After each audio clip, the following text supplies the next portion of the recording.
नमस्कार दोस्तों, TET classes with Sneha में आपका बहुत बहुत स्वागत है। दोस्तों, आज के इस क्लास में यूपी डीलेड सेकेंड सेमेस्टर के क्वेश्चंस की क्लास को लेकर आया हूँ। और ये जो क्लास ली गई है वो आपके सेकेंड सेमेस्टर डीएलएड प्रारंभिक शिक्षा के नवीन प्रयास से ली गई है। और इस वीडियो में हम लोग एमसीक्यूज़ के सभी प्रीवियस ईयर में पूछे गए क्वेश्चंस को सॉल्व करेंगे, जो कि आपकी परीक्षा के दृष्टिकोण से बहुत ही महत्वपूर्ण साबित हो सकते हैं। एक एक प्रश्न बहुत ही बेहतरीन है आपके एग्ज़ाम के लिए। और यदि आपको इस चैनल के माध्यम से कंटेंट पसंद आता है तो एक बार लाइक और शेयर ज़रूर कीजिएगा, ताकि ज़्यादा से ज़्यादा लोगों को लाभ मिल सके। तो आइए शुरू करते हैं दोस्तों। बहुत ही बेहतरीन प्रश्नों का संकलन है। यहाँ पर पहला प्रश्न है, आप लोग इसका आंसर दीजिए। हमें उस शिक्षा की आवश्यकता है जिसके द्वारा चरित्र का निर्माण होता है, मस्तिष्क की शक्ति बढ़ती है, बुद्धि का विकास होता है और मनुष्य अपने पैरों पर खड़ा हो सकता है। शिक्षा संबंधी उक्त विचार किसने दिया है? तो यहाँ पर राइट आंसर की बात करें तो ऑप्शन यहाँ पर स्वामी विवेकानंद इसका राइट जवाब हो जाएगा। और स्वामी विवेकानंद की बात करें तो इनके जन्म की बात करें तो 12 जनवरी 1863 में इनका जन्म हुआ था। और इनके बचपन का नाम नरेंद्र नाथ था, ध्यान रखिएगा, क्योंकि प्रीवियस एग्जाम में पूछा भी गया था। और भारतीय युवा दिवस के रूप में भी इनके जन्मदिन को सेलिब्रेट किया जाता है। तो यहाँ से इतनी जानकारी आपको मिल जाती है, तो आप लोग ध्यान रखिएगा। अगला प्रश्न है सेकेंड क्वेश्चन, जनसंख्या शिक्षा का मूल सहयोगी संगठन है। तो इनमें से आपको बताना है जनसंख्या शिक्षा का मूल सहयोगी संगठन इनमें से कौन सा है। तो यहाँ पे राइट आंसर हो जाएगा यूनेस्को। ध्यान रखिएगा, एक एक प्रश्न बहुत ही महत्वपूर्ण है और इनमें से देखिए आपको कितने क्वेश्चन सही हो पाते हैं। दिवा स्वप्न के लेखक कौन है, इनमें से आपको बताना है। तो बहुत ही महत्वपूर्ण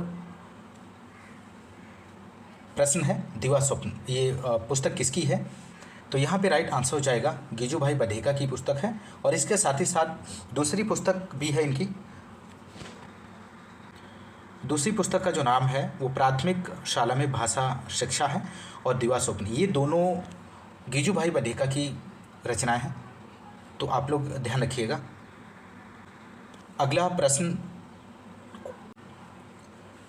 क्वेश्चन नंबर 4 है, पाली भाषा शिक्षा का माध्यम थी। तो पाली भाषा इनमें से बताना है। तो राइट आंसर हो जाएगा बौद्धकालीन शिक्षा, यहाँ पर राइट जवाब बनेगा। बौद्धकालीन शिक्षा में शिक्षा का जो माध्यम था वो पाली भाषा था। और बौद्ध काल में शिक्षा जो प्रारंभ होती थी उसके लिए प्रवज्जा संस्कार होता था, आप लोग ध्यान रखिएगा। और शिक्षा की समाप्ति पर 20 वर्ष के बाद उपसमता संस्कार होता था। अगला प्रश्न है 5 क्वेश्चन, मुदालियर आयोग संबंधित है। तो मुदालियर आयोग आपको बताना है इनमें से किससे संबंधित है। तो मुदालियर आयोग जो है माध्यमिक एजुकेशन से संबंधित है। माध्यमिक एजुकेशन की बात करें तो 1952 में इसका सही आंसर हो जाएगा। ध्यान रखिएगा, माध्यमिक शिक्षा आयोग का गठन 1952 में हुआ था। अगला जो प्रश्न है ये रहा आपकी स्क्रीन पर 6 क्वेश्चन नंबर, सच्ची शिक्षा वह है जो व्यक्ति के अंदर से प्रस्फुटित होती है या अंतर्निहित शक्तियों की अभिव्यक्ति है। तो ये कथन आपको बताना है किसका दिया गया है, बहुत ही महत्वपूर्ण कथन है। तो यहाँ पे राइट आंसर हो जाएगा ऑप्शन यहाँ पर रूसो सही जवाब बनेगा। सच्ची शिक्षा वह है जो व्यक्ति के अंदर से प्रस्फुटित होती है और यह अंतर्निहित शक्तियों की अभिव्यक्ति है। तो रूसो का कथन है, बहुत ही महत्वपूर्ण है। और रूसो की पुस्तकों की बात करें तो सबसे महत्वपूर्ण पुस्तक है जो बार बार एग्जाम में पूछी गई है अभी तक, वो एमिल है। ध्यान रखिएगा, एमिल और सोशल कॉन्ट्रैक्ट, ध्यान रखिएगा, एमिल के साथ साथ सोशल कॉन्ट्रैक्ट। अगला प्रश्न 7 क्वेश्चन नंबर है, आधुनिक शिक्षा का जन्मदाता माना जाता है। तो आधुनिक शिक्षा का जन्मदाता किसे माना जाता है? बहुत ही बेहतरीन प्रश्न है। तो यहाँ पे राइट आंसर हो जाएगा चार्ल्स ग्रांट को आधुनिक शिक्षा का जन्मदाता माना जाता है। अगला प्रश्न ये रहा आपकी स्क्रीन पर क्वेश्चन नंबर 8, किंडरगार्टन से अभिप्राय है। तो किंडरगार्टन आपको बताना है यहाँ पर। तो किंडरगार्टन यहाँ पे राइट आंसर हो जाएगा बाल उद्यान, इसका सही आंसर होगा। अगला प्रश्न है, गिजुभाई शिक्षा को मानते थे। तो गिजुभाई के अनुसार आपको बताना है यहाँ पर। तो इसका राइट आंसर जो हो जाएगा बाल केंद्रित, गिजुभाई के अनुसार जो एजुकेशन है वो बाल केंद्रित शिक्षा है। अगला क्वेश्चन है क्वेश्चन नंबर 10, महिला समाख्या योजना कब से लागू हुई है? तो महिला समाख्या योजना की बात करें तो 1989 में लागू की गई थी। अगला प्रश्न है, मूल्य वह है जो मानव इच्छाओं की तुष्टि कर सके, यह कथन किसका है? तो यहाँ पर आपको राइट आंसर देना है। तो इसका राइट जो आंसर हो जाएगा ऑप्शन द अर्बन, यहाँ पर सही जवाब हो जाएगा। अर्बन की डेफिनेशन है और इन्होंने कहा कि मूल्य वह है जो मानव इच्छाओं की तुष्टि कर सके। अगला प्रश्न 12, सूक्ष्म ऊर्जा संसाधन है, तो इनमें से कौन सा सूक्ष्म ऊर्जा संसाधन के अंतर्गत आता है? तो राइट आंसर हो जाएगा सौर ऊर्जा। अगला प्रश्न, भारतीय संविधान के किस अनुच्छेद के अंतर्गत 6 से 14 वर्ष के बच्चों को निःशुल्क एवं अनिवार्य शिक्षा का अधिकार प्राप्त है?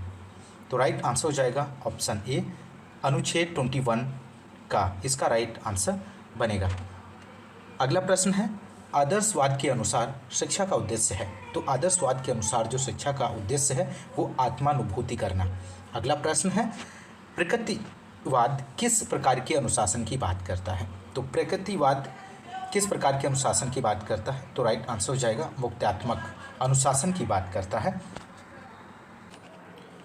तो यहाँ पर प्रकृतिवाद के जनक की बात करें तो प्रकृतिवाद के जनक रूसो को माना जाता है और रूसो का जन्म 28 जून, ध्यान रखिएगा 28 जून 1712 को जिनेवा शहर में हुआ था। तो और इनकी पुस्तकों की बात करें तो Emile, social contract, progress of art and science प्रमुख पुस्तकें हैं। और इसके साथ साथ इन्होंने एक महत्वपूर्ण नारा दिया था, प्रकृति की ओर लौटो, और इसके समर्थक प्रकृतिवाद के समर्थक हैं ये रूसो। ध्यान रखिएगा बहुत ही महत्वपूर्ण जानकारी है और इनके कुछ कथन भी हैं जो बहुत महत्वपूर्ण हैं, जो आपको ध्यान में रखना है एग्जाम की दृष्टिकोण से। इन्होंने कहा था कि मनुष्य स्वतंत्र पैदा हुआ है पर हर जगह जंजीरों में जकड़ा हुआ है, और बालक एक पहेली है जिसे शिक्षक आजीवन पढ़ेगा। और इन्होंने डिफिनेशन भी दी, सच्ची शिक्षा वह है जो व्यक्ति के अंदर से प्रस्फुटित होती है। तो बहुत ही महत्वपूर्ण कथन है, इन्हें आप ध्यान रखिएगा। और इसके साथ ही साथ इन्होंने निषेधात्मक एजुकेशन भी दी और उसमें इन्होंने कहा कि प्रचलित व्यवहार से बिल्कुल उल्टा करो और तुम सदैव ठीक करोगे। और मैं निषेधात्मक शिक्षा उसे कहता हूँ जो समय के पहले ही मस्तिष्क को प्रौढ़ बनाना चाहती है। तो रूसो बालक को शिक्षा का केंद्र माना है और रूसो का मानना था कि शिक्षक को बालक की क्रियाओं में बाधक न होकर के सहायक होना चाहिए। तो बहुत ही महत्वपूर्ण जानकारी यहाँ से आपको मिल जाती है प्रकृतिवाद से संबंधित। तो ध्यान रखिएगा। अगला प्रश्न ये रहा आपकी स्क्रीन पर, शिक्षा एक त्रिमुखी प्रक्रिया है, यह कथन किसका है? बहुत ही महत्वपूर्ण प्रश्न है। तो यहाँ पर राइट आंसर हो जाएगा ऑप्शन ए, जॉन डीवी। शिक्षा एक त्रिमुखी प्रक्रिया है, ये बात जॉन डीवी ने कही थी, और शिक्षा एक द्विमुखी प्रक्रिया है, एडम्स ने कहा था। अगला प्रश्न है सेकेंड क्वेश्चन नंबर, शिक्षा का प्रमुख उद्देश्य है। तो शिक्षा का प्रमुख उद्देश्य जो है सर्वांगीण विकास करना। सर्वांगीण विकास का मतलब होता है सभी अंगों का विकास करना, चाहे वो शारीरिक विकास हो, चाहे मानसिक विकास हो, चाहे सामाजिक हो। ये सभी जो विकास होते हैं वो एक दूसरे से कोरिलेट होते हैं। अगला प्रश्न है क्वेश्चन नंबर थर्ड, प्रश्नोत्तर विधि के जनक इनमें से कौन है? तो प्रश्नोत्तर विधि के जनक की बात करें तो यहाँ पर राइट आंसर हो जाएगा सुकरात।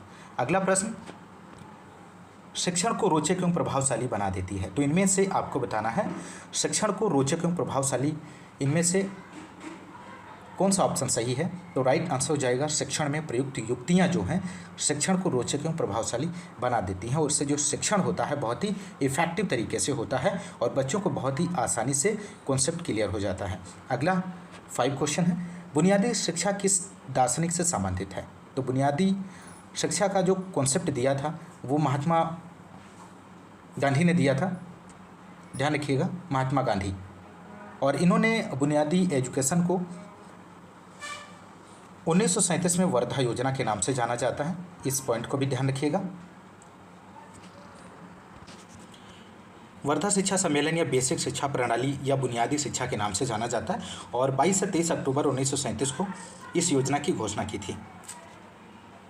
अगला प्रश्न 6 क्वेश्चन नंबर, विश्व जल दिवस कब मनाया जाता है? तो विश्व जल दिवस आपको बताना है यहाँ पर कब मनाया जाता है। तो राइट आंसर हो जाएगा 22 मार्च को विश्व जल दिवस मनाया जाता है। और विश्व पृथ्वी दिवस की बात करें तो 22 अप्रैल को विश्व पृथ्वी दिवस मनाया जाता है। तो दोनों क्वेश्चंस को आप लोग ध्यान रखिएगा, परीक्षा के दृष्टिकोण से बहुत ही महत्वपूर्ण है। एक एक प्रश्न। अगला प्रश्न है, पाठशाला को एक बाग, शिशु को पौधा व शिक्षक को माली किसने कहा है? तो यहाँ पर 7 का आंसर आप लोग दीजिए। तो राइट आंसर हो जाएगा फ्रोबेल, यहाँ पर राइट जवाब बनेगा दोस्तों। अगला प्रश्न है 8 क्वेश्चन नंबर, दिवस स्वप्न नामक पुस्तक के रचनाकार हैं। तो ये प्रश्न का आंसर ऑलरेडी मैं आपको शेयर कर चुका हूँ। तो यहाँ पे जो इसका राइट आंसर हो जाएगा गिजुभाई बधेका। अगला प्रश्न है, घर पर दी जाने वाली एजुकेशन क्या कहलाती है? तो घर पर दी जाने वाली एजुकेशन अनौपचारिक एजुकेशन होती है। अगला क्वेश्चन नंबर 10 है यहाँ पे दोस्तों, प्रत्येक वस्तु जो प्राकृतिक है अच्छी है परंतु मनुष्य के हाथों में खराब हो जाती है। तो यहाँ पर आपको बताना ये किसका कथन है? तो इसका राइट आंसर हो जाएगा ऑप्शन सा, रूसो का कथन है। रूसो ने कहा था कि प्रत्येक वस्तु जो प्राकृतिक है अच्छी है परंतु मनुष्य के हाथों में खराब हो जाती है, ये रूसो का कथन है।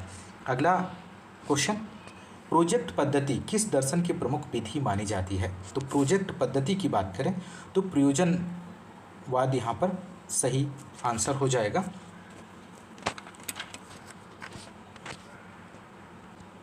अगला प्रश्न 12 क्वेश्चन नंबर, मूल प्रवृत्ति सिद्धांत किस दर्शन पर आधारित है?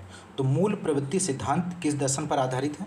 तो राइट आंसर हो जाएगा प्रकृतिवाद के दर्शन पर आधारित है।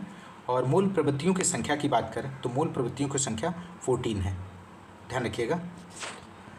नेक्स्ट है, मूल्य हमारे व्यवहार को क्या करते हैं? दर्शित करते हैं, प्रेरित करते हैं, नियंत्रित करते हैं, उपयुक्त सभी। तो मूल्य हमारे व्यवहार को, यहाँ पर सही जवाब हो जाएगा उपयुक्त सभी, दर्शित करते हैं, प्रेरित और नियंत्रित। अगला प्रश्न है 14, मकतब शब्द किस स्तर की शिक्षा से संबंधित है? तो मकतब का यहाँ पर राइट आंसर हो जाएगा प्राथमिक एजुकेशन से संबंधित है मकतब, और ऑप्शन आ जो है यहाँ पर राइट जवाब बनेगा। अगला प्रश्न है, आदर्शवाद श्रेष्ठ योगदान किस क्षेत्र में है? आदर्शवाद श्रेष्ठ योगदान किस क्षेत्र में है? तो उद्देश्य में है, ऑप्शन बा यहाँ पर राइट आंसर बनेगा। अगला प्रश्न ये रहा आपकी स्क्रीन पर, बहुत ही महत्वपूर्ण प्रश्न है। एमिल पुस्तक के लेखक हैं, तो एमिल पुस्तक के जो लेखक हैं वो रूसो हैं, ध्यान रखिएगा। अगला जो प्रश्न है, आदर्शवादी शिक्षा शास्त्री नहीं है, तो इनमें से आपको बताना है आदर्शवादी शिक्षा शास्त्री कौन नहीं है? तो राइट आंसर हो जाएगा मारिया मॉन्टेसरी, यहाँ पर राइट जवाब हो जाएगा। अगला प्रश्न है, शिक्षा विकास है एवं विकास करना तथा अभिवृद्धि करना ही जीवन है, यह कथन किसका है? तो राइट आंसर हो जाएगा जॉन डेवी का कथन है, यहाँ पर राइट आंसर बनेगा। अगला प्रश्न है, शिक्षा प्राप्त करने के लिए प्रविज्ञा संस्कार होता था, तो प्रविज्ञा संस्कार आपको बताना है। तो प्रविज्ञा जो संस्कार है वो बौद्धकालीन शिक्षा पद्धति में प्रविज्ञा संस्कार होता था। अगला प्रश्न है, बौद्धकालीन शिक्षा के पाठ्यक्रम में अपराध विद्या के अंतर्गत नहीं पढ़ाया जाता है, तो अपराध विद्या के अंतर्गत इनमें से क्या नहीं पढ़ाया जाता? तो राइट आंसर हो जाएगा नीति शास्त्र को अपराध विद्या के अंतर्गत पढ़ाया नहीं जाता है। अगला प्रश्न है 6 क्वेश्चन नंबर, वर्धा में अखिल भारतीय राष्ट्रीय शिक्षा सम्मेलन आयोजित हुआ था, तो कब आयोजित हुआ था? तो राइट आंसर हो जाएगा 1937 में। अगला प्रश्न, मुगल काल में उच्च शिक्षा के केंद्र आपको बताना है। तो मुगल काल में उच्च शिक्षा के केंद्र जो थे वो मदरसे और मकतब प्राथमिक शिक्षा के केंद्र थे।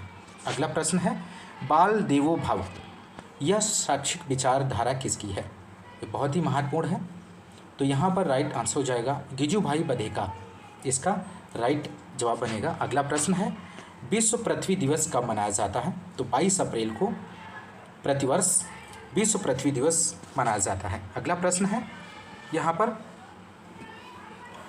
युग धर्म कहा जाता है परिवर्तनमान मूल्यों को, शाश्वत मूल्यों को और बा दोनों को, इनमें से कोई नहीं। तो यहाँ पर राइट आंसर हो जाएगा ऑप्शन सा, और बा दोनों ऑप्शन यहाँ पर राइट जवाब हो जाएंगे। अगला प्रश्न है, दिवा स्वप्न पुस्तक के लेखक हैं, तो दिवा स्वप्न पुस्तक के जो लेखक हैं वो गिजुभाई बधेका है।